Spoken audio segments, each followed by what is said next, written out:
మా ఇల్లేగా, మా ఇంట్లోనే ఉన్నాను, హైదరాబాద్లో ఉన్నాను. సో నేను విన్నాను పొద్దున్నుంచి, నాకు ఫోన్లు రావడం జరిగింది. నేను కూడా వీడియో క్లిప్ చూశాను. మన మీడియా మిత్రులు చాలామంది నన్ను అడిగి క్లారిఫై చేసుకున్నారు. వాళ్ళ దాంట్లో రాలేదు నాకు తెలిసి. చాలా ఇట్లా శ్రీకాంత్ ఇలా బెంగళూరులో రేవ్ పార్టీకి వెళ్ళాడు, హేమ వెళ్ళింది, ఈ టైప్లో ఏవో వచ్చినాయి. నిజంగా నాకు నవ్వు వచ్చింది. ఇంట్లో వాళ్ళందరూ నవ్వుకున్నాం. ఇదేంటిది, మొన్న ఏమో విడాకులు ఇచ్చి పిచ్చేశారు నా భార్యతో, ఈరోజేమో రేవ్ పార్టీలకి వెళ్ళాడు అని వచ్చేసినాయి. కానీ ఒకటి, వాళ్ళు కొంచెం తొందరపడ్డంలో ఇది లేదనిపించింది. ఎందుకంటే వాడెవడో, అతను ఎవరో కానీ కొంచెం నాలాగా ఉన్నాడు. వాడు కొంచెం ఇలా కప్పుకొని, అది గెడ్డం ఉంది, బట్ ఇప్పుడు గెడ్డం నాకు లేదు అని, బట్ గెడ్డంతో నేను షాక్ అయ్యాను. ఇదేంటిది నాలాగా ఉన్నాడు ఏంటి అని నేనే షాక్ అయ్యాను.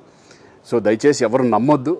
ఎందుకంటే రేవ్ పార్టీలకి వెళ్ళే కల్చర్ నాది కాదు, పబ్ కల్చర్ మనిషిని కాదు నేను.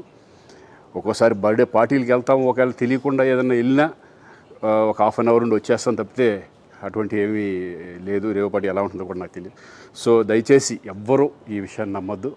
హ్యాపీగా నేను హైదరాబాద్లో ఉన్నాను, మా ఇంట్లోనే. ఇప్పుడు మా ఇంట్లో నుంచే నేను ఇది చేస్తున్నాను.